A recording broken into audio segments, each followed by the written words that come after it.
we're just trying to make awareness of a lot of women being missing these days, you know. I understand. I know you've been seeing it. Oh, yeah, it's crazy.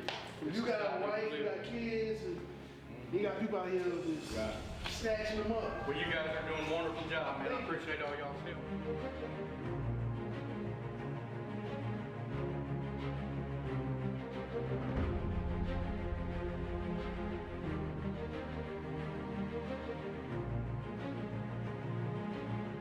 Shalom, Israel, Most High in Christ, blessed Captain Palu with Israel United in Christ. What we out here doing today, we out here in the neighborhoods trying to find our people, all right? What you see above us is the missing people flyer. In our neighborhoods, in Oklahoma by itself, it's 121 reported cases of people that's being taken for sex trafficking. So there's no news about it on the internet. There's no way to find out. So what we're gonna do, we're gonna take matters in our own hands to make sure that we're going into the neighborhoods and searching for our people, all right? So that's what we're doing. We out here campaigning for the missing people campaign to make sure that we put in our brick in our community so we can bring our people home, all right? Most of the people that's being taken is blacks, Hispanics, and Native Americans in our community. So we must do something about it. And I challenge you to do something about it as well, all right? Shalom, Most High in Christ bless.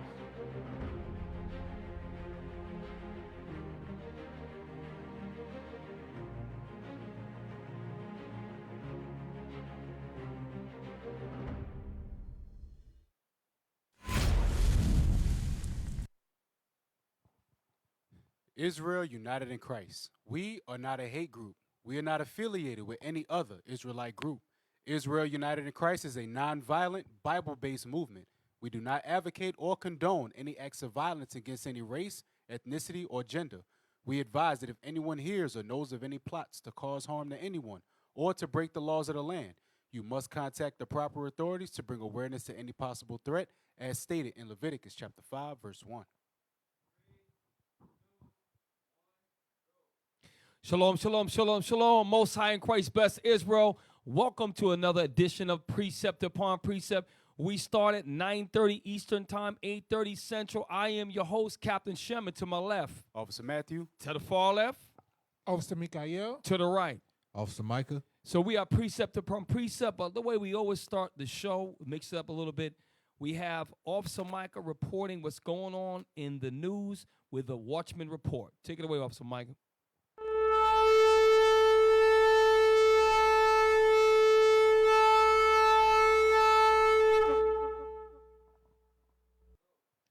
Hey, Shalom, Israel, Most High Christ bless. We're going to get right to it.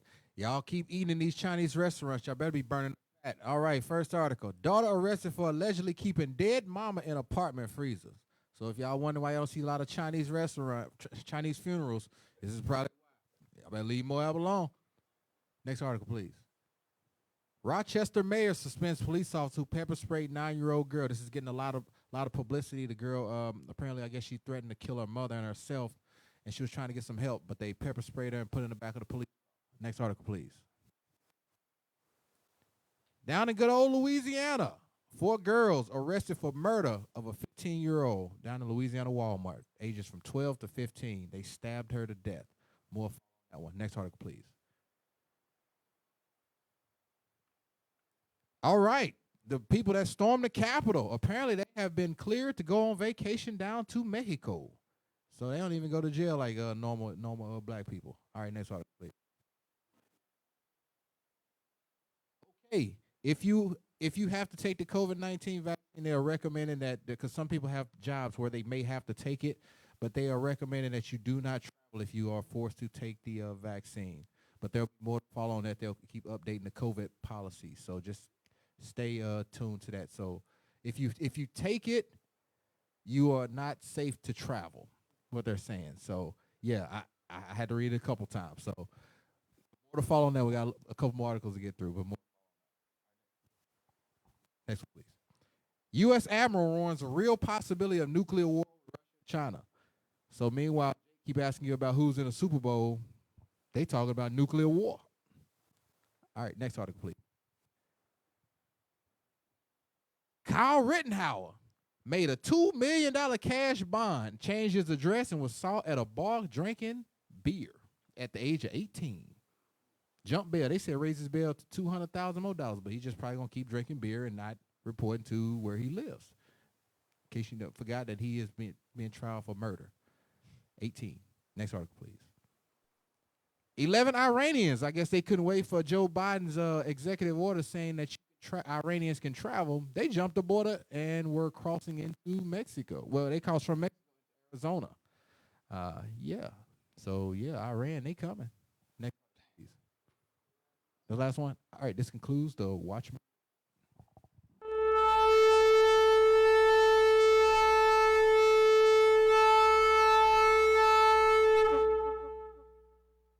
Yes, sir. Shalom, shalom, shalom. So look, we just started. By the way, I wanted to make a correction real quick. It's 9:30 Central Time, 10:30 Eastern.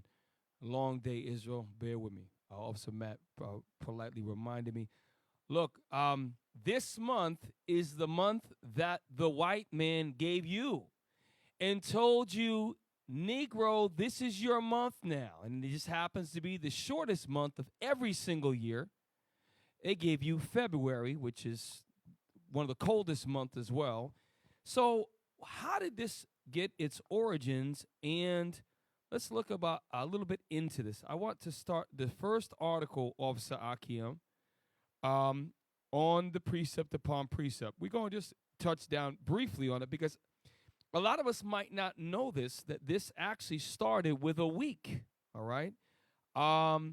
Let's examine the inception of Black History Month, where it starts from. Time Magazine. Again, we always encourage everybody to read the articles yourself and then go back and look at other sources for your education. Because you know what? They're not going to tell you this. And I never learned about this in high school, about this brother. Never even knew anything about him other than the key figures that they allow you to know, like your Jesse Jackson, like your Oprah, like your Martin Luther King. Let's read that. This is how February became Black History Month. Portrait of American historian and educator Carter Goodwin Woodson, 1875 to 1950. This brother was born 10 years after the slaves became free, and his foremothers, his direct relatives who we lived with, served during the time of slavery. So I want you to understand that this brother came out from very humble beginnings. Let's go ahead and read that. It was in 1964 when the author James Baldwin reflected on the shortcomings of his education. When I was going to school, he said, I began to be bugged by the teaching of American history because it seemed that the history had been taught without cognizance of my presence. So here he is in 1964, and he was tired and fed up of the history, right? Let's get that scripture real quick in Ecclesiastes 7. Because what a lot of our people, like this brother here, did not just take Caucasian history laying down. The oppression not only came from the back of the bus and the water fountains, it also came from reading a history which completely negated your perspective, your people's point of view. Let's read that scripture. Ecclesiastes chapter 7, verse 7. Surely oppression maketh a wise man mad. Come on. And a gift destroyeth the heart. So this brother said, you know what? I'm tired of this crap. All right, so a lot of these men actually started to do something about it. Let's read on. Baldwin's thoughts echoed those of many before and after him. Half a century earlier, when Carter G. Woodson had the same frustration, he set the foundation for what would become today's National Black History Month, observed every February. So the Carter G. Wilson and other brothers set the foundation for Black History Month. Let's read. I'm not going to read the whole thing, but let's read the next paragraph. In the early 20th century... Just so we're clear, most of y'all don't know this, including myself up to about when I first started college. The 20th century is always the 100 years before. The 21st century started in the year 2000, right? Just so a lot of people don't understand that. The 20th century is from 1900 to 1999. The 21st century begins 2000 to 2099. A lot of people don't really know that. Let's read on. In the early 20th century, while he earned a master's degree from the University of Chicago and a PhD from Harvard, both in history. So this guy has the ability to really give his perspective on history because he got a master's and a PhD in history. So we can really take this gentleman's perspective to be represent black people. He says he's frustrated. Let's find out what he was frustrated about. Read on. Woodson witnessed how black people were underrepresented in the books and conversations that shaped the study of American history. So and I was a history major in college, so I'll share the way that they train you in history. You have secondary sources. You have primary sources. You have periodicals like magazines and newsreels. Then you have biographies and autobiographies. So out of all of these sources, he's not seeing black people represented, right? So he does something about it. Just set the stage. Let's read on. According to the way many historians taught the nation's past, African Americans were barely part of the story. Why? Because we know that the white man wrote the books. That's why he was tired of it. Read on. A narrative that Woodson knew was not true. Right, because tonight we're going to go into. First of all, we're gonna go into the Bible towards the end. We're gonna bring scriptures out through the class. We're gonna show you a lot of historical figures, and we say black. Right? I just want to make sure because a lot of people catch feelings. You Puerto Ricans are black. You Mexicans are black, and you yellow Negroes are black too. And you doggone mulattoes, you niggas too. All right, because they'll string you up from a tree. Just like they string Officer Mike up from a tree. Just like they string me up from a tree. They don't care about the color of your skin, and you may have a little bit less kinky hair. Your hair is a little curlier. They don't care about that. They chased you down and hung you up and killed you and left your body hanging from trees. That's the history. So we got to unite under that, all right? A lot of you ain't had your NGGER wake up call yet. I had mine was I was 8. It's you get it. Me? Yeah, you read.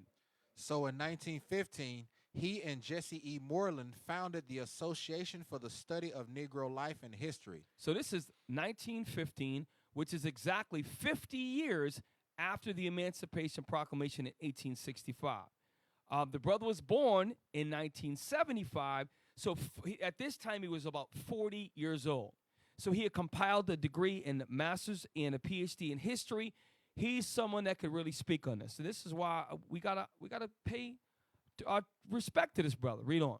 Now the Association for the Study of African American Life and History, or ASLA, the organization would promote studying black history as a discipline and celebrate the accomplishments of African Americans. So y'all read the rest of the article for yourself. This brother was very diligent in trying to get black history to the forefront of America.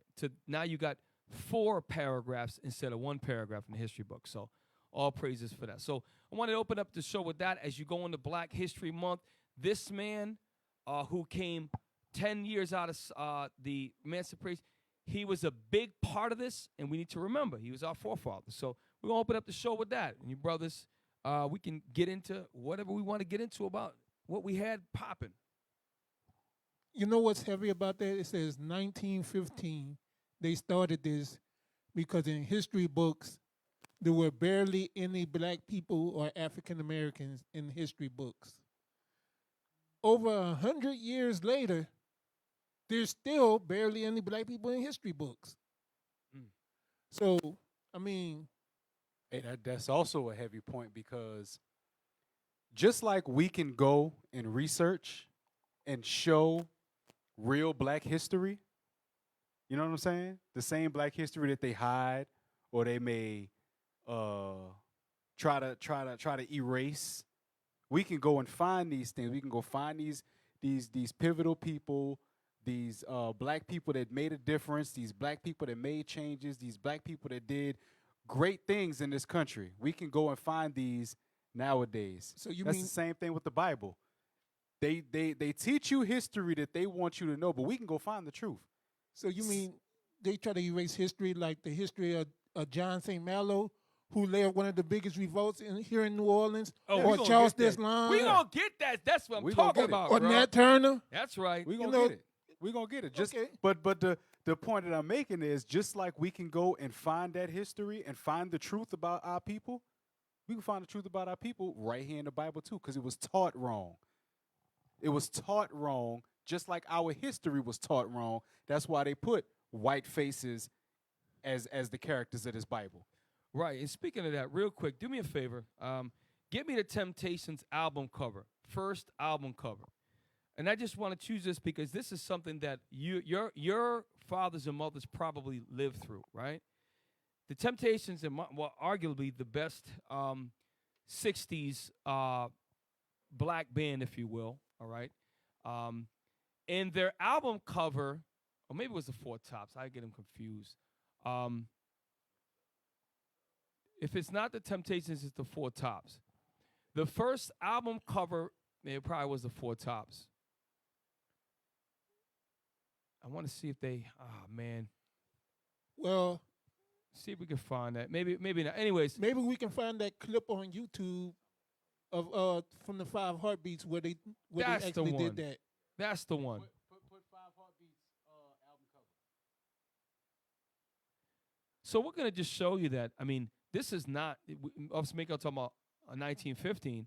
This is like recently this stuff happened, like where they show you about it in these movies. See if you can find the image, because I don't know if they're going to cut us off. Damn. That's it. Okay, yes. If you can blow that up. Wow, you got to be kidding me, man. It's pixelated, but So the reason why they did this, first of all, white America loved the Negro soul. It was just wonderful, right? But in order to make it marketable, they had to take the brown faces of royalty off and put up a bunch of inferior Edomites. And that's what happened. So this is recently, and this is in our generation that have seen these movies. This was common practice. So I just thought about that real quick because Mikael sparked something. I want to real quick, there's a video that Carter G. Woodson I put up. It's only real quick. Start at 109. It's called Carter G. Woodson, African American Trailblazers, because I like it because he actually shows some of the early pictures of our forefathers and a couple of things in the spirit we're going to notice. This brother, start at 109, because this brother, he's got a bass in his voice. He ain't tied in the bass in this dude voice. So we can start right here.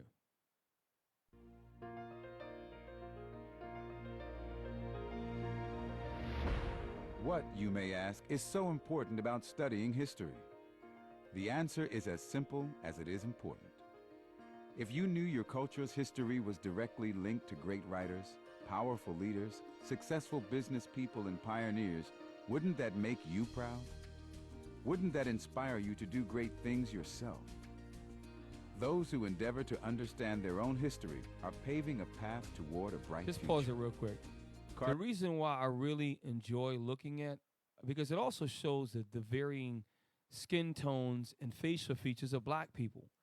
Not everybody has a skinny, pointy nose, and not everybody has a giant, broad nose with super dark skin.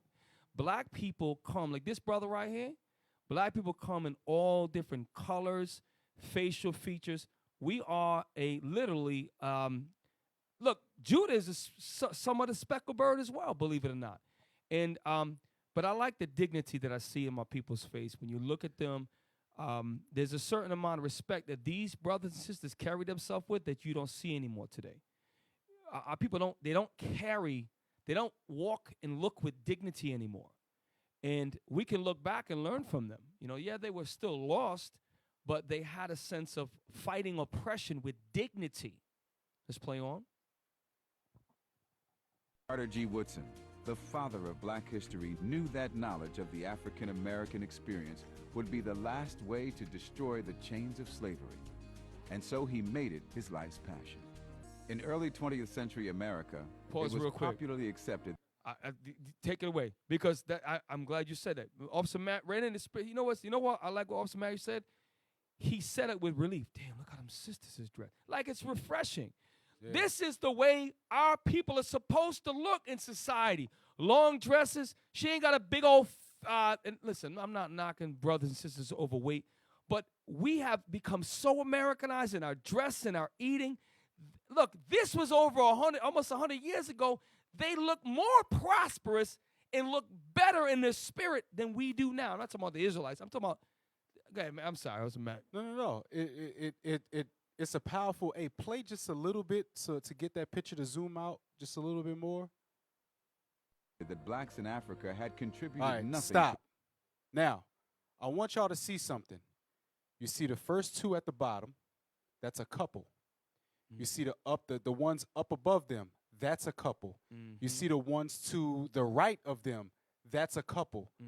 That's a black man and black woman together. Together. Before integration. Before the independent black woman movement. Right. Because they were right there. They were in dresses next to their man. They had houses. They had homes. You can't have a house and a home with you can't be missing a house and a home and be dressed and carry yourself like that. Those are people who actually care about their image. Look at just look at this. Let's just examine this, right? I want to look at the top, the brother that's standing right there, the cursor. If you look at number one, he's standing straight up, right? He's got his hat. That was and in the Marine Corps, they teach you carry your cover. What's your cover when you walk into? Was it cover left hand? I forget what it is. Salute with your right. So, if there's an order in here, the women are take care of the figures, right? I understand that the dresses kind of have tight things, but they took and look, the girl is with mom, and she's dressed like mom. Okay, and she's standing in the middle of mom and dad. There is so much power in this picture. It's amazing. And I like looking at it because it uplifts my spirit when I see these things, that there's hope for our people. And we as Israelites, the 12 tribes who are repenting, that's when we saw in Florida, I think it was, went to the movie theater in their royal apparel, and everybody was dismayed at, taken back. Yeah, for the Black Panther showing. For the Black Panther showing. What we do, let me give you an example. I'm going to change it real quick. Years ago in New York, the sisters had an outing. Now, we do it here now. We got security to go out with our sisters. They went out to a restaurant, and they had long, wonderful skirts on, dressed modestly. And they literally just, stopped everything because they never seen hero those gum-snapping, long nails, stereotype women that the ghetto princesses that was put up there, civilized, respectful, modest, not loud, together, not fighting. And we had that, and they didn't even know they was Israelites. Morality has crumbled. And sometimes you got to look and you just got to just appreciate a picture. You know what I'm saying? If we going to bring something back, let's bring back that. A lot of brothers be talking about, they bought the skinny jeans back, or they bringing Adidas back. They bringing this back. They bringing that. No, let's bring back the suits. Let's bring back the long dresses. Let's bring back the culture that we had in this Bible, the fringes and the border of blue. Right. Let's bring that back. The men with beards on their face. Let's bring that back. Look at the image of black people at this time, and look at the image of black people now. In this same exact picture, in 2021, them brothers that have their pants sagging off their behind, you'll have them skinny jeans. The sisters, you'll see every part of their anatomy. You would not respect or even want to look at that picture with any sort of dignity or any sort of wanting to look at it. You would be like, look, you go ahead and take that thing off the screen real quick. But right this, you got to take a pause at this. Our people would see that today, and they would say, women would say, you trying to set them back. Yep. You trying to set me back to the 1950s, have me barefoot and pregnant. They look at that. That's kryptonite to the thought behavior today. It is. And I'm reading a book right now. I'm reading a book right now that is about that exact behavior. It's about that exact because right here, them sisters, I guarantee you none of them had to work. None of them. None of them had to work. They didn't deal with that's why women are overweight now. Let's just touch on it. That's why women are overweight now. See all them sisters? They skinny. You wanna know why? Because they ate home cooked meals. Housework. Sisters are always overweight now because they eating fast food. Why? Uber Eats. Because they don't have time to cook a home cooked meal. They got 4 jobs that they got to take care of because they got 3-4 kids, no daddy in the house, no male figure around to ease that pressure. But right then and there, you see these slim black sisters. Why? Because they were eating at home. They were less stressed. All they had to do was take care of the house. Hey. White women set our women up for the okie doke. Let's get that in 1 Timothy because I want to read about Titus 2. Because and you know sometimes you plan for a show and we got all these articles and videos. I want all of you online to just keep looking at these pictures of these powerful. Yes, they were lost. Yes, they didn't know they're Israelites, but there was an semblance of dignity and a moral respect that I see, that we should see. Read. The book of Titus, chapter 2 and verse 3. Come on. The aged women likewise, that they be in behavior as becometh holiness. Okay. Not false accusers, not given to much wine, teachers of good things, Yep. that they may teach the young women to be sober, to love their husbands. Stop. So what you're going to find is that women, and this is probably the South, but even so, that the grandmothers passed down the traditions of cooking and house cleaning and dressmaking and quilt making down to their daughters, who then taught their daughters. So that's what we need to bring back. And this is biblical. Read on. To love their children. To love their children. That's why, and you look at that couple there, the gentleman with the hat. I'm assuming that's his daughter in the middle between the other sister to the right. We're just gonna make assumptions here. That looks like his family, Cap. Looks like his family. Yeah, that's his family. Yeah. Look at how close in proximity they are. Yeah, this is wife. Like this right, like you can see the sister in the middle. She got a hand on her man. Yep. You know what I'm saying? The sister down at the bottom, she got her hand wrapped around her man's hand. Right. Like that right there, you know that they had enough respect and dignity for themselves to stand right next to the person that they was with. It's easy to tell. Right. And it's some powerful stuff, man. It's some powerful, powerful stuff. We're gonna play on. It's refreshing to see black people in this light. Let's play on. To world civilization, that slavery actually benefited those Africans who had the good fortune to be caught up in the slave trades. It was damaging African Americans because they too were being exposed to these ideas and accepted them as truth. And it had a damaging effect on their self-esteem and their belief in their themselves to be able to go on and educate and contribute to the world. Those kinds of distortions not only permeated the world of white Americans, but sunk deeply into the souls of African Americans. If one was to believe these lies about his own people, then how could he achieve the confidence to break the mold? Stop real quick. So we know this is blackface. And one of the lies that they taught us in high school, in 8th grade, middle school, was that black people in Africa sold other black people, and that is how we got divided. Which basically saying that you just happen to be the victims and your own people sold you, and we just been, which is a doggone lie. We can read about that when you go into, was it Joel 3? Let's get Joel 3 real quick. The book of Joel, chapter 3. Yes, you're already there. The book of Joel, chapter 3 and verse 4. Yea, and what have ye to do with me, O Tyre and Zidon? So the Most High's children, the 12 tribes of Israel, are not Tyre and Zidon. These are other areas on the map that represent other nations, Tyre and Zidon. Read on.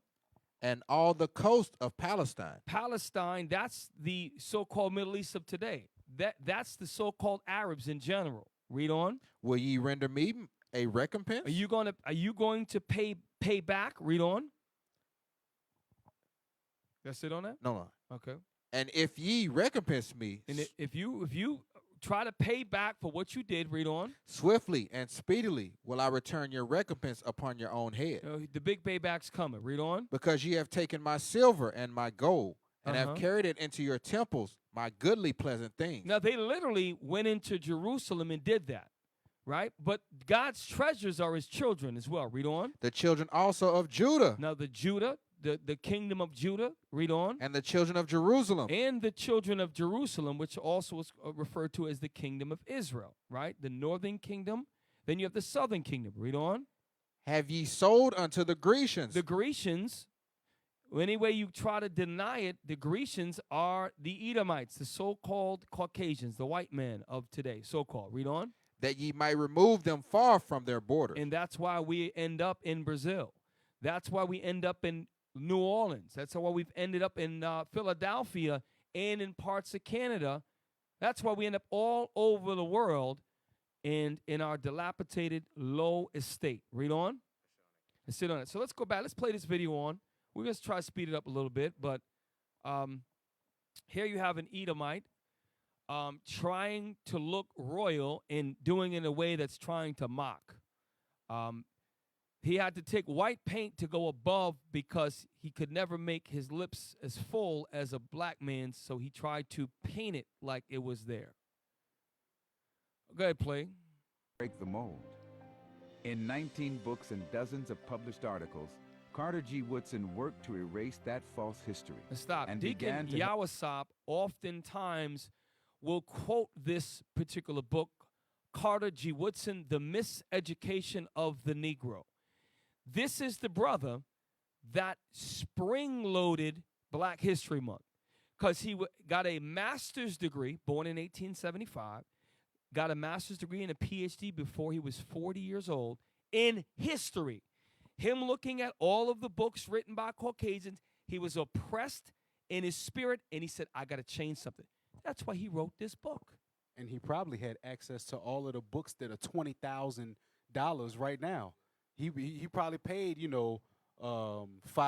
cents or something like that. 50 cents is probably a lot of money to pay for a book, but he had access to all of that stuff. So his history is very authentic. He went to Harvard, so he had access to Harvard's library. So he probably didn't need to spend money on a lot of books. So you're saying he wasn't a regular Negro. He was No. He's an Ivy League brother. Harvard. Let's play on. help all Americans of all cultures to understand the true history of the African people's experience in America and across the world. When you think of black people as inferior, it would only make sense, this argument that they had done nothing to contribute to the world. So he's going to point out... Pause real quick. So y'all finish this video because the show is going quick. By the way, this is another PhD right here. So there's so many... for you, let me just say this. All of you brothers and sisters in IUIC, I'm very proud. I know a young lady right now that's going to become a doctor. Very proud of her. I know her father. And there are many other young boys and girls that are going to come up. You can become a doctor. You can become you brothers and you Israelites, you can become PhDs and get master's degrees. Don't let anybody stop you. Okay, all you got to do is just apply, okay? We need to have these positions in society, right? And as we go on in today's show, we're going to show you some examples of people you probably never heard of that are black, great historical figures that they don't let you learn about. Only if you took maybe a black course or a black college course, you might have heard about a little something. Maybe you went to a Howard University or some sort of SBCU, historically black college university. Maybe you heard about it then. Real quick, Officer, you had an article, Officer Matt. You had something from the Observer. I thought that might have been something. I don't know if you want to touch that now, or the Guardian, rather. If not, let me know when you're ready to do that, because I want to show the first brother. Okay, yes. There you go, Officer Matt. Yes, sir. The Black History Month is now an established part of the year. Let's celebrate its success. David Aluzaga. All right, scroll down.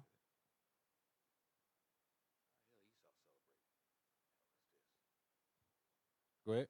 Millions are now addressing issues of race and racism thanks to this event. Now, Black History Month is the one, like Cap said before, it's the shortest month of the year.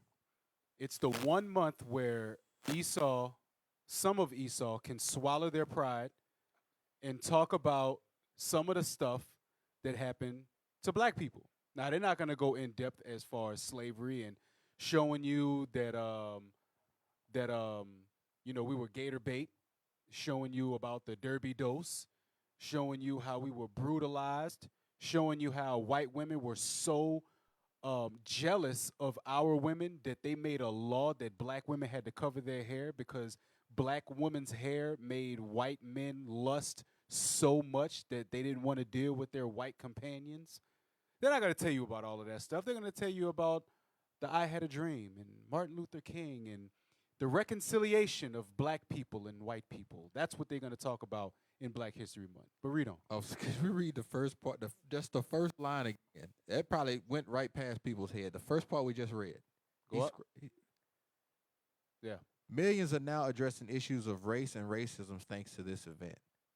So it took an event for them to actually realize that there was a problem. Yep. Because when you see black people organized, you got to pacify them immediately. Go ahead. Black History Month is an American import, a concept brought to Britain in the 1980s. Ho ho ho, ho ho ho.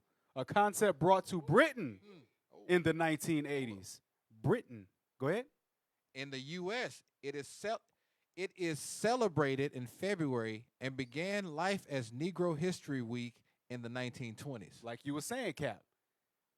It started off, Black History Month started off as Black History Week. And a lesser known fact in all of that is it started in February because that was Abraham Lincoln's birthday. So they wanted to pay homage to Abraham Lincoln and made the whole week Black History Week to commemorate him. Go ahead. Transplanted from there to here, it has slowly grown to become a modern tradition, an established part of the calendar for many people of all races. How in the world could our history benefit people of all races? Because they want to teach you what they want you to know. Go ahead. Back then, Black History Month event in the 1980s. Oh, okay, my apologies. In the 1980s, everyone in Britain, including black people themselves, knew less about black British history than we do today. So in the 80s, they knew less about their own history than they know today. So the thing is, black people are so hidden from their history. That's why Hispanics think that they're not black. That's why Mexicans will look at you and say, "Mi no negro." But you are. You a Negro too. Same thing with the black people over there in Britain. A lot of y'all came from the islands. Let's not get this twisted. The British slave trade brought y'all from the west coast of Africa to the islands and to Britain. And did you see how they said many people of all races? Yep. I guess they trying to say it was hard for Esau, who was driving the ships, for Amalek, who brought us over here. Oh, yeah. It was hard on them, so they get to celebrate too. What the hell they celebrating? Yeah. Well, Esau, They didn't get as much money as the people that actually were over the slave trade. But, they made a little bit of money, but they didn't make as much. Go ahead. Much of the key scholarship had yet to be done. So a lot of the studies about black history in Britain wasn't done. Go ahead. Many of the discoveries yet to be made. Uh-huh. So as well as importing an American tradition, much of its content was also brought to Britain.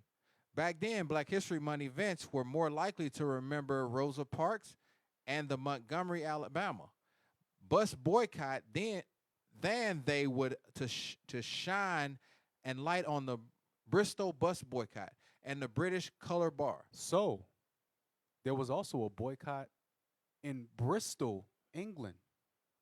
And there was a British color bar where some history took place. They're not going to tell you about all of that. Because while we were fighting for freedom over here, our brothers and sisters were fighting for freedom across the pond, as they called it. Overseas, they were fighting for their freedom at the same exact time. We were all fighting and struggling together. Go ahead. 33 years later, and Black History Month has both evolved and matured. It is bigger, better funded, stamped with the impurgatory of official approval, and more firmly focused on British history. That means their white folk got a handle on it. Yep. That's what that means. It's better funded, stamped with imprimatur of official of approval, and more firmly focused on British history because they want to control what gets told.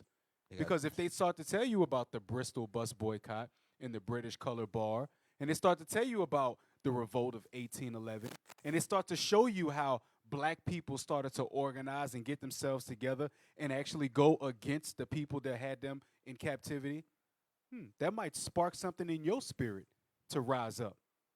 But in order to keep you controlled, they teach you what you need to know, what you should know. They water it down. So look, this is something I want to introduce one brother before the break. All right, the show's almost half over. Quickly, get me Dr. Charles Drew, Akiem. So this brother, Dr. Charles Drew, y'all listen. This brother was bad. All right, and we're gonna read about him, and then we're gonna get ready to go right to Cornerstone News with Officer Mikael. Charles Richard Drew, born June 3rd, 1904, Washington, D.C., U.S., died April 1st, 1950, near Burlington, North Carolina. African-American physician and surgeon who was an authority on the preservation of human blood for transfusion. Stop. Not only was he a physician, he was also a surgeon. Doctors that are physicians have to train to become surgeons. This is a brother born in the beginning of the 20th century who has got his way up through education to become a physician and a surgeon. And he only lived for 46 years before he passed. He actually died in a car accident. But what he did, he changed the way wars were fought, and he changed the way that operations were done in this country. This man right here, I never learned about him even in college. So let's go ahead and read a little bit more.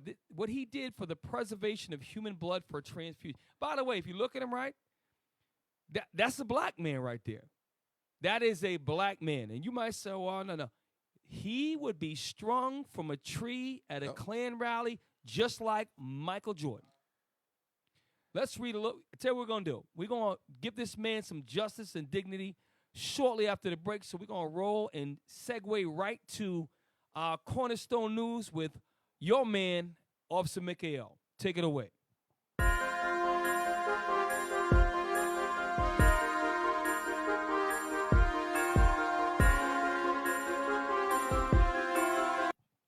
Hey, Shalom Israel, Most High in Christ blessed. This is Officer Mikael, and this is Cornerstone News. So, Bishop Nathaniel is back on his favorite subject again, T.D. Jakes. So y'all check out Shout Out Tuesday. The title speaks for itself. Traumatic triggers for, y'all know the rest. So make sure y'all check that out, Shout Out Tuesday. Also, make sure y'all support all these other radio shows. We got radio shows 7 days a week, well, 6 days a week, plus the Sabbath class, all day long on the Sabbath, starting at 8 o'clock in the morning Central Time to 9 o'clock at night when the bishop ends. So make sure y'all check that out. And that's all I got for Cornerstone News. Make sure y'all like and subscribe. Share this YouTube video.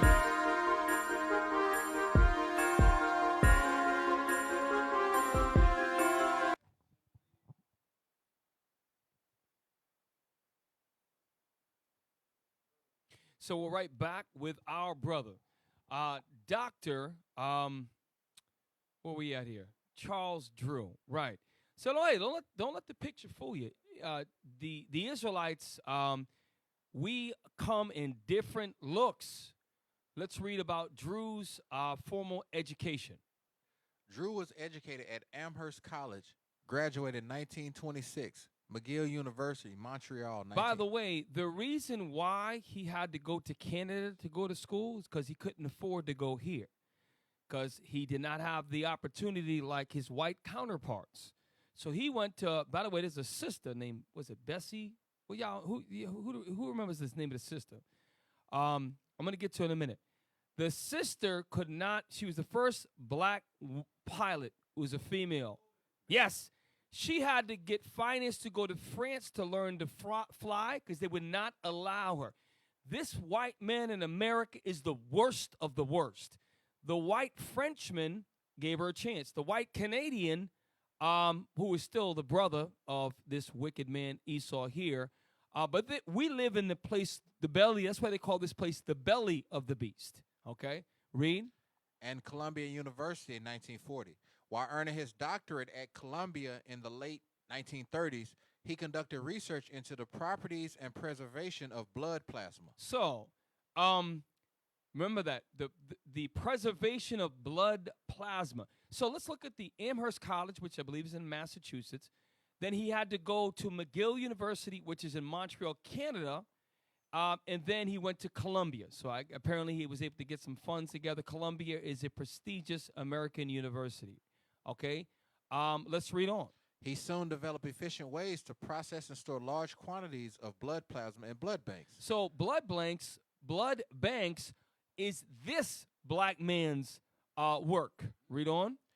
As the leading authority in the field, he sat back in the sidelines, Officer Mike. As the leading authority in the field, a black man that could not afford college in this country had to go to Canada. Now is the leading authority in the field. And keep in mind, it's in the 1930s where Jim Crow is thriving, where you still have to drink out of the nigger water fountain. Mickey, I didn't want to say earlier, triggers for niggers, right? The nigger water fountain, right?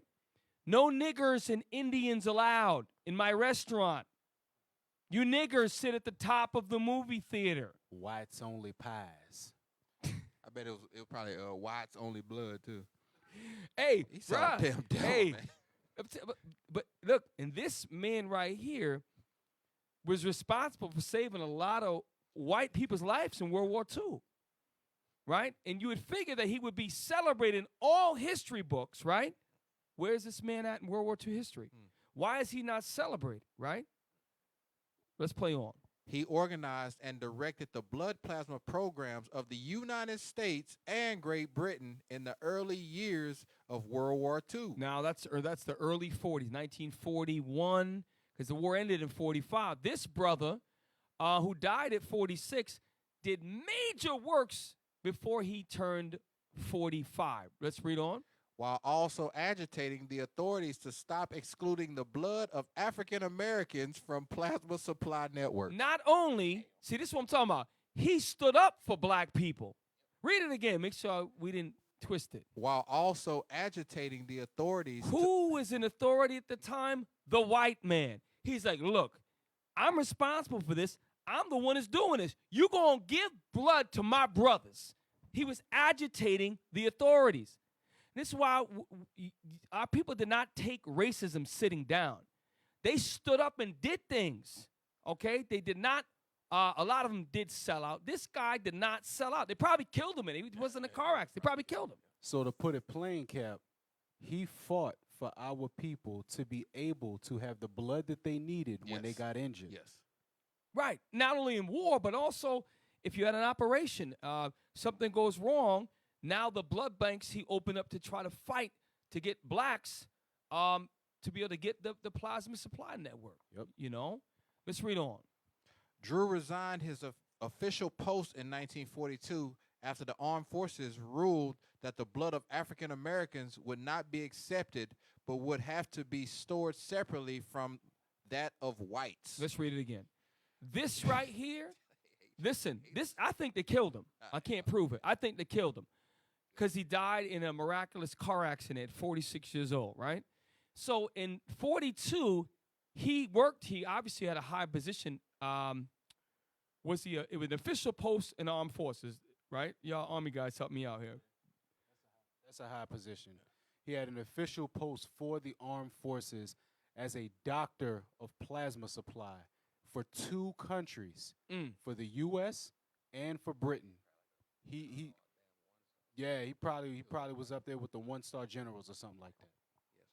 Let's read it again because this right here, this brother, look, this ain't a shaft-looking brother right here, but he stuck it to the man. He's like, look, not only did he agitate authorities to make sure that brothers could get blood plasma banks as well. Read on. Drew resigned his official post in 1942 after the armed forces ruled that the blood of African Americans would be accepted but would have to be stored separately from that of whites. So you niggas can have your stuff, but we going to keep it with the nigger blood over here. And the white blood, the good pure blood, we keep over here. He's like, nah, I ain't having that. And you know what, Cap? I'm out of here. You keep your crap. You know what, That's Cap? what he was saying in his mind. It probably, because they're just saying it broadly. Sure.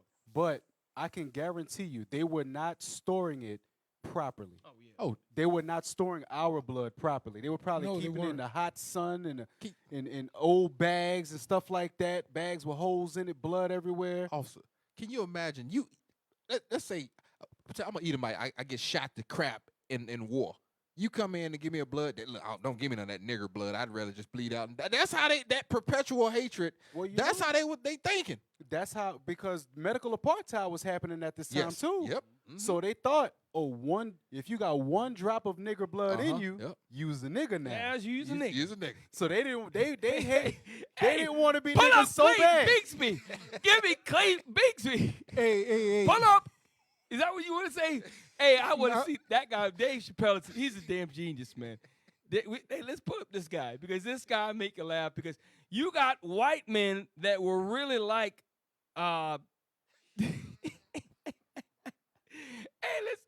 let's go ahead and play it. Hey, look. Hey, make sure you put the Disclaimer up. disclaimer Hey, up. Put the Mikael did disclaimer that in up. the spirit. Look, those of you, by the way, the word nigger is in the Bible. You read the book of Acts.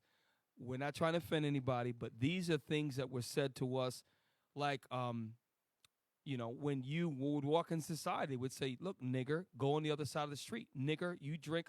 That's what you were called 40 years ago to your face. So why can't we talk about it? All right? Let's play it. To avoid. They wanted to avoid telling the injured white man, "Hey, I got some nigger blood for you." Where did this blood come from? Came from a nigger. I'd rather die. Just like that. Like they would have killed this blind kid, probably not even knowing which kid was what, and tried to kill a black kid that was blind. So they just said, you know what? Let's just tell everybody that he's white. Hey, they'd have killed other white kids trying to kill a nigga. Yeah. Play on. There was a little comedic relief because Dave Chappelle is a comedic genius, and he makes us be able to laugh at the fact that there really are people out there like that. And what Dr. Drew, if we could go back to that, he had people around him he agitated the men in power that acted just like that. That's why they wanted to keep the blood in separate quarters. Like Officer Matt said, they most certainly did not give it the same respect and the refrigeration and the requirements as needed. Just like they did when they kept in World War II, black units had to be kept separate than the white units. Even the Tuskegee Airmen, who had more successful support missions on transports, or what they call it. Help me out when they bring coverage missions than any other of the white fleets. So let's read on. We're almost done. He then became a surgeon and professor of medicine at Freeman's Hospital, Washington, D.C., and Howard University. He was fatally injured in an automobile accident in 1950. So that right there doesn't sit well. It shouldn't sit. It's not far-fetched that he would, because look at his position. Right. He was a top blood scientist and doctor for Britain and the U.S. Right. He was part of the armed forces, Mm-hmm. and he resigned because of the things that he saw. So it's not far fetched. In CIA operations, it was very common to kill someone in a Hey, Cap. automobile accident. If I may, there was a singer who sung around the time of Sam Cooke, and he performed in one of the first integrated audiences, right? Mm. And when he left that show, they destroyed the tires on his car and everything to where he got in a fatal accident and it killed his entire family. So, Right. like Officer Matthew said, it's not far-fetched. No. They did things like that all the time. They cut brake lines. I'm pretty sure this brother probably had crosses burned in his yard. Oh Yep. man. Yeah, And- bricks thrown in his house. Look what it said. Go back where it says Drew resigned. Drew resigned his official post in 1942 after the armed forces ruled that the blood of African Americans would be accepted, but would have to be stored separately from that of whites. Right. There's a term that they use called separate but equal, which is a bunch of garbage. Yep. So he stood up for the injustices of the storage of black blood, but it was a lot more than that. It wasn't just that. He saw a lot of things. And like Officer Yakim stated, he was going to, at 46, he had another 40 years left. He was going to make some major change, and he was a very smart man, a physician and a surgeon who actually loved black people. Hey. That's too much of a dangerous thing to have a Negro running around like that, so you got to take him out. Hey, Hey, Cap, you look know? at the college that he was at, Howard Right. University. Yep. Imagine him letting just a little bit of the information that he went through get told to somebody at Howard. Right. Right. That would wreak. You have all of these smart, intelligent Negroes Right. that seen what happened to their brother that did some very courageous things and was the pioneer and the leading force behind new advances in medicine. Oh, they would have wrecked shop. Yeah. You know what else is heavy about this? The whole separating of the blood. Mm. He was the surgeon for the armed forces of the United States government around the time they were doing experiments in Tuskegee, Alabama, with Wow. syphilis. So he knew what they were going to do with that blood. They were going to separate that blood and taint that blood Mm. and do other experiments. Right, and you bring up a good point because it's not just that. It's so much deeper than, like you said, Officer Mikael, the things that he probably saw. There's another brother we're going to go into is actually the first Air Force general. His name was Benjamin O'Hare Jr. Matter of fact, let's transition right now to that brother. So y'all, Benjamin O. Davis Jr. So, so before we do that, we covered Dr. Charles Drew. Y'all check that brother out and other prominent black physicians at the turn of the 20th century. These brothers did major works, I say the early 20th century. Now we're going to transition. This is when I read a book about this brother. His father, Benjamin O. Davis Sr., we brought it out on a show about 2 years ago, was the first black general in the U.S. Army. He was no joke. His son, Benjamin O. Davis Jr., was the first Air Force general, and under the Clinton administration, they promoted him to a 4-star general.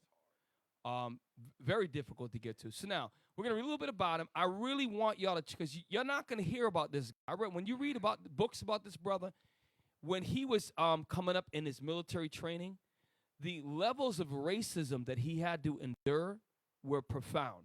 If we think we had it bad, this brother had it much worse than. Look, I've been through racism in the brief time in the military. I know you have shared times.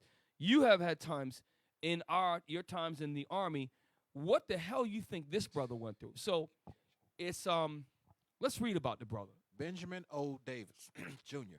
In full, Benjamin Oliver Davis Jr., born December 18, 1912, Washington, D.C., U.S., died July 4, 2002.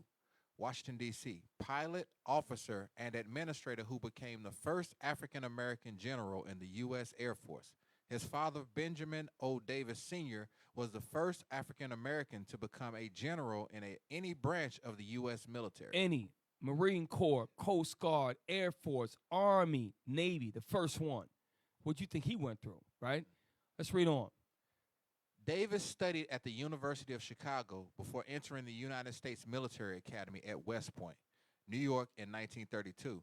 After graduating in 1936, he was commissioned in the infantry and in 1941 was among the first group of African Americans admitted to the Army Air Corps and to pilot training. Army Air Corps into pilot training, meaning that he was part of the Tuskegee, the great men that did bomber support missions, protection missions that really helped to maintain air superiority during World War II. They changed a lot of it, and they were these brothers, man. You find out what they've been through. It's horrible. Read on. Upon his graduation, he was swiftly promoted to lieutenant colonel. Damn. Lieutenant colonel. That's a quick promotion. Field grade officer. And he organized the 99th Pursuit Squadron, the first entirely African-American air unit which flew tactical support missions in the Mediterranean theater. So that's all basically Southern Europe, right? All over Italy, Greece. This brother right here did that, all right? Ain't that the Red Tails?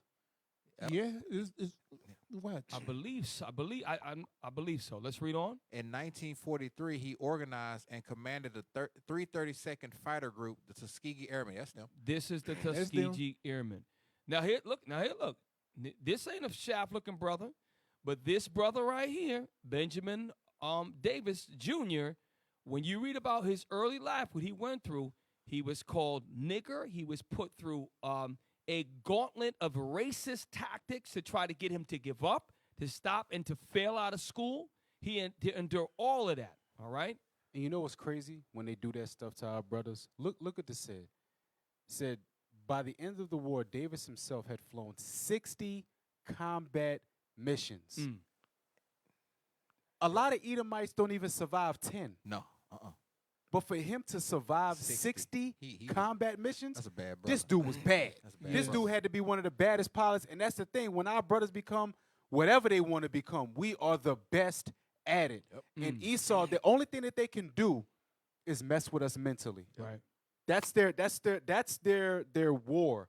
Their war is to attack our mental because they know, scriptures say, as a man thinketh, so is he. So they thought slavery was going to break us down. It didn't. They thought Jim Crow was going to break us down. It didn't. They thought medical apartheid was going to break us down. It didn't. They thought religion was going to break us down. It didn't. Soon as we put our hands to stuff, the Lord makes it to where we succeed at everything. And that's what makes us even the more hated today. You know what's heavy? When I look at this brother, I see dignity, right? But just imagine this brother with obviously military, you can't shaving situation, but imagine that man right there with a big, bold beard. Like I see, like when you see that, like this brother right here, man, is read about this guy. Let's read on. And he had been promoted to Colonel Fulbert. Let's scroll down. I want to see the part, if we can go back where it says early life. I don't know if we can see early life. If this is Britannica, this is not Wikipedia. Can we scroll down real quick?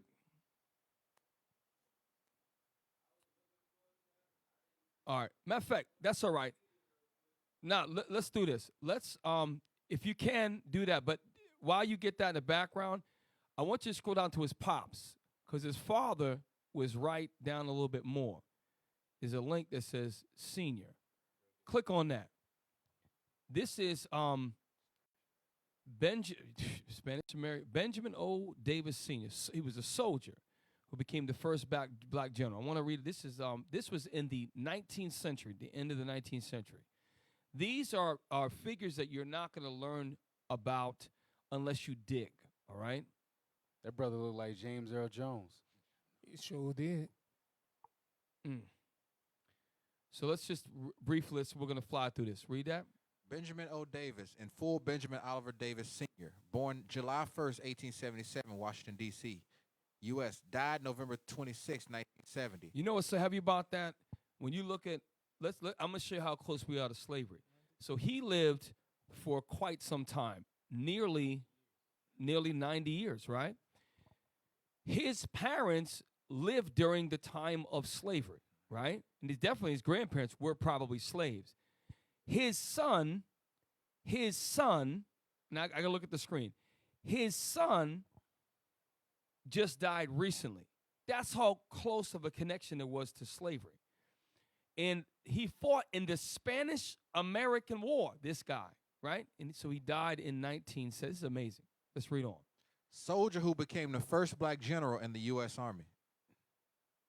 That's it? That's all they had. Let's scroll.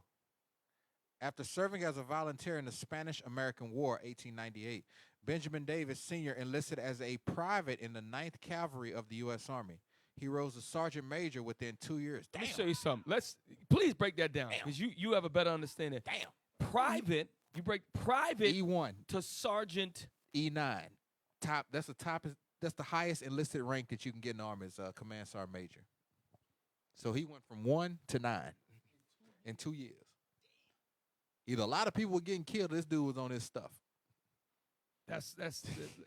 And this is something that this should be taught in every single textbook, because this would make brothers say, well, damn, this brother became the first black general. This is what he did. It would give brothers an inspiration to want to do great things. All right, and not saying that the black man's place is in the military, but we should learn about this man. Hey, Cap.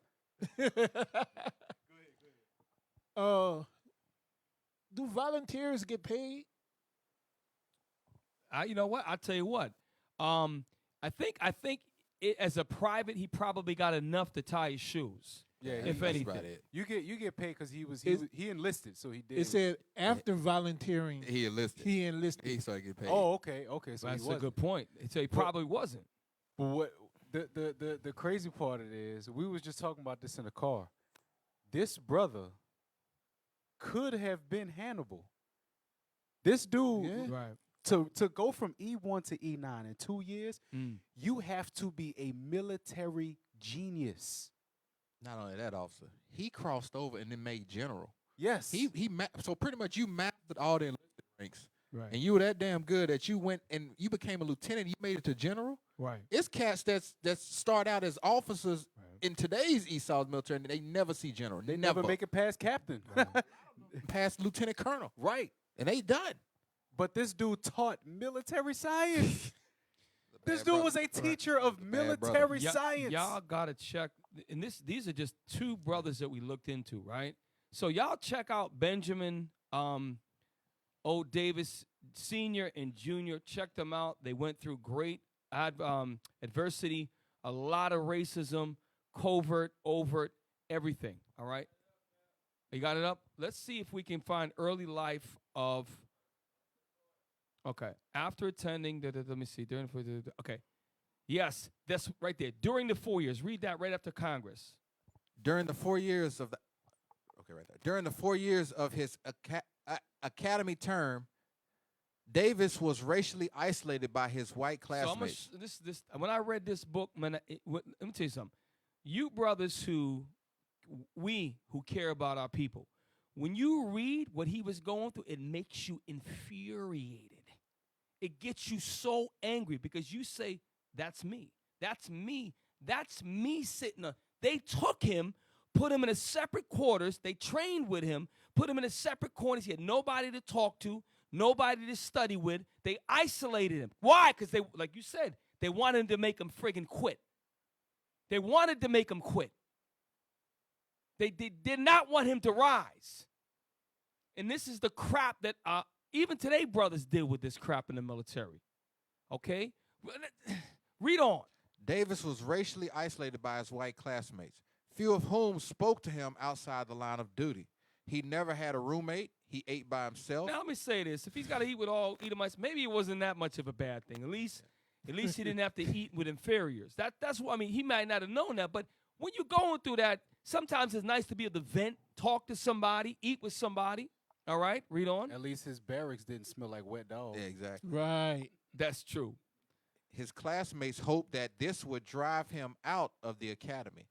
The silent treatment had the opposite effect. So this is where Judah rises. That's right. This is what I'm saying. If this is me, I'm thinking like, I'm trying to think like if I was him.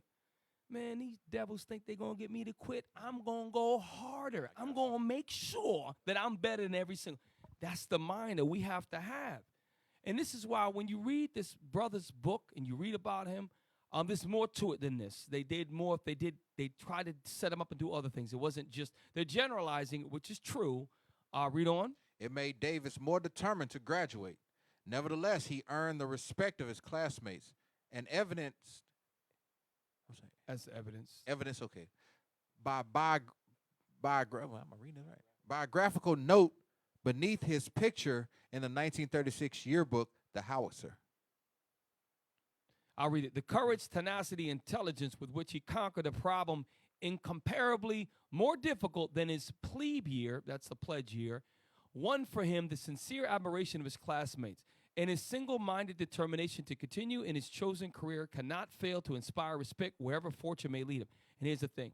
Not one of those Edomite bastards could have ever made it through. They would crumble like a doggone cookie. Only Israel can go through that and overcome. That's why they go through med school and they jump and they murder, they commit suicide, they can't take it. We can handle pressure. We're built stronger and mentally have more fortitude than the other nations. So y'all check him out. We're running out of time. Y'all check that brother out. What time is it? We're gonna move on before we get to Kingdom Music. There's one other. I want to bring up a sister now. I want to bring up a sister. So, by the way, this whole month, the radio show we're dedicated to Black history. We're actually going to get into Hannibal, the Black general, the Israelite general. We're going to get into him. We're also going to touch on other prominent, less talked about Black prominent figures in history. And then we're gonna show you in the Bible, which is a review for all of us, blacks in the Bible, which are our forefathers. Chisholm, Shirley Chisholm. Let's read about Shirley. This sister, man, let me tell you something. She was bad. I'm gonna tell you what. This sister was no joke. All right. Shirley Chisholm, 1924 to 2005. Congress is more diverse now than it's ever been. Mm-hmm. However, when Chisholm was attempting to shatter the glass ceiling, the same couldn't be said. During the racially contentious period in the late 60s, she became the first Black woman elected to Congress. What do you think her time down the aisle was like when she was the only? There might have been a brother there too. What do you think it was like for her? Can she hide? Can she blend in? Hell no. That's Shirley Chisholm. All right, read on. What happened? She represented New York's 12th district from 1969 to 1983. And she was from New York, too. And in 1972, she became the first woman to run for Democratic Party's presidential nomination. So we're going to slide by. She actually ran for president of the United States. Now, we know she would never win because she is Negro line. She ain't winning nothing. Barack Hussein Obama is from the line of the non-Negroes. All right, read on. Her campaign slogan, unbought and unbossed, rings ever louder today. Now, I want you to, there's one thing I want you to read. So, in history, the sister did some powerful things. But there's something that she said that reminds me of the same spirit that Judith had on her. Read up Shirley Chisholm quotes. There's something that she said where she refuses to accept oppression. And what she says, it was a profound statement. Type in seat at the table, Shirley Chisholm. Hey, real quick, for the sister that was talking about how she was treated at West Point, don't worry. Keep these commandments, and you will have your opportunity for revenge. Thus saith the Lord. That's right. Hey, look, and the sister who's watching, if you went to West Point, all of us have been through racism in our respective branches of the service. This is not our rest, and if you are still in the military as a U.S. Army officer, sister, use wisdom and separate as you can. You have to make that decision. This is a lot of our brothers who are in the U.S. Army and different branches. They waited for the time and they've left. That's got to be a decision you have to make, and pray on that thing if you're still in. Let's read. If they don't give you a seat at the table. So Shirley Chisholm said, look, if these devils don't want to invite me to this office and they don't want me to sit down and give our voice, read on. Bring a folding chair. I don't want this stupid chair. I'm bringing my own chair. I'm going to fold it down. I'm going to sit down anyway. That sister right there, I'm telling you, man, that's the same spirit that a lot of our foremothers have. The only thing is I surely didn't know she was an Israelite. She didn't understand that. But there's a certain zeal that we have to respect. There's a certain courageousness that we got to respect. And there's a certain dignity that our sisters and brothers had, and that's what we want to highlight throughout this month. You know what I mean? That's powerful, man. They don't give you a seat at the table. Bring a folding chair. Super powerful, super powerful. So next week we're going to get into. There was a great. Let's touch on it real quick. Pull up. There's a video I put about the New Orleans 1811 uprising. Okay, Mikael pointed out earlier, and I want. This is the most non-talked about uprising, which is actually was more powerful and profound than even Nat Turner, right? But why doesn't it even get talked about even here in New Orleans like it should? So it's a little 7-minute video. We're gonna not watch the whole thing. Understood. And we'll segue next week into this because this is some heavy. So America's largest slave revolt brought back to life. They actually recreate this right here in Laplace. It's greater New Orleans kind of area, I guess you would say. Go ahead, play that.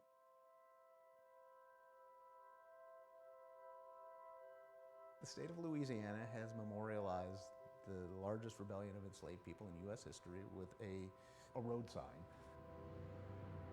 I'm glad that there is a sign that marks it, but I also think that to mark... We're going to come back, Akim, with 18 seconds for the next show.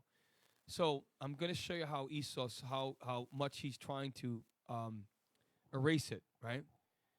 This was the largest uprising in the history of the United States.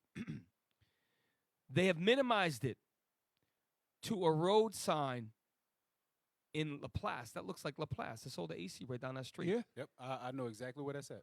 A road sign in Laplace that unless you're walking, you can't even see it. You're not going to see it in a car.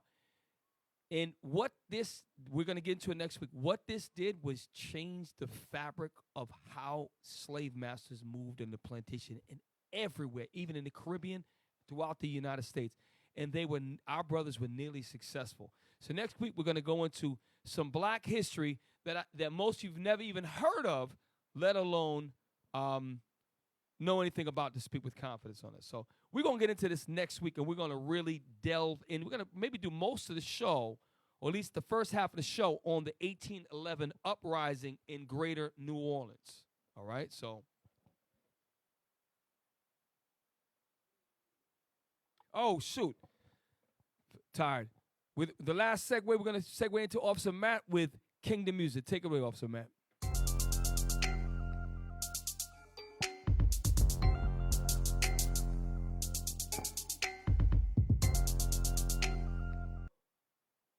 Shalom, Israel, Most High in Christ bless, Most High in Christ bless. Another edition of Kingdom Music. So, we all know that the Shout Out Tuesday challenge is going. All right, the Shout Out Tuesday challenge is going. Bruh, look, London already set the bar. All right, London set the bar. They came through with the London language swag. I actually kind of like that. You know what I'm saying? Like, when I was younger, those of y'all who was Dipset fans, I used to listen to SAS a lot. You know what I'm saying? And they kind of remind me of the repented SAS. You know what I'm saying? They was on it. So make sure y'all check that out, man. Make sure y'all check that out. Also, make sure you go and watch Arel, The Enemy is Watching. His album is also available on all streaming platforms. Next, go to the Shout Out Tuesday challenge. Next, the Patient Saints Volume 2. Go get that. They got actually several singles out right now.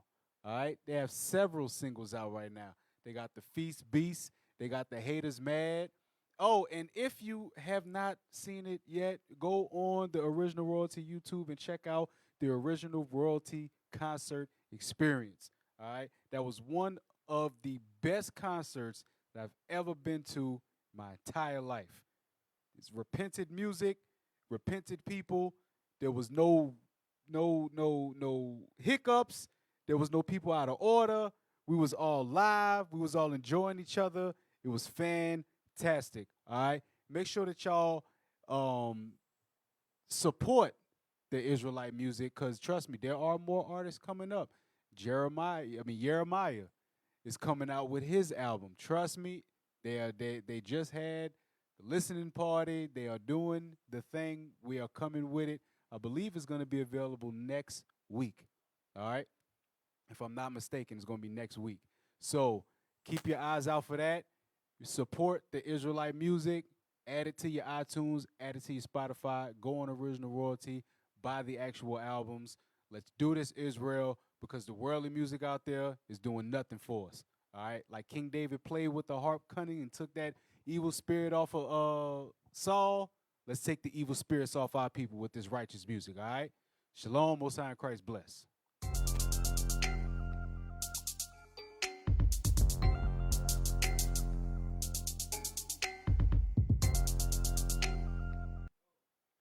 Hey, Israel, look, if y'all want to continue to support these radio shows and keep the schools open, you got to give alms.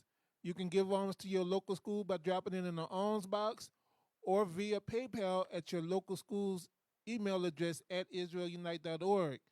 If y'all want to help this radio show out, y'all can donate via PayPal at iuic.neworleans@israelunite.org. And once this COVID travel restrictions are lifted, y'all want to continue to see the bishops and upper leadership travel throughout the four corners of the earth, spreading this true gospel, y'all got to donate to the Booster Club at iuic.fundraising@israelunite.org. Israel united in Christ. We are not a hate group. We are not affiliated with any other Israelite group. Israel United in Christ is a nonviolent Bible-based movement. We do not advocate or condone any acts of violence against any race, ethnicity, or gender. We advise that if anyone hears or knows of any plots to cause harm to anyone or to break the laws of the land, you must contact the proper authorities to bring awareness to any possible threat, as stated in Leviticus chapter 5, verse 1. Thank you for tuning in. Thank you for tuning in again to another edition of Precept Upon Precept. Next week, join us. We're going to be continuing on with real black history. We're going to go into the uprising of 1811, and we're going to go into our great forefather, the mighty General Hannibal. We're going to go into the next week. And then throughout the rest of the month, pardon me, y'all, we're going to continue to look at prominent figures that are often left out of black history. So all praise to the Most High. And with that, hey, listen, y'all like and subscribe. We're trying to get IUIC New Orleans to 10,000, and we got to shoot up to 20,000. Y'all help us push this truth. Share this video.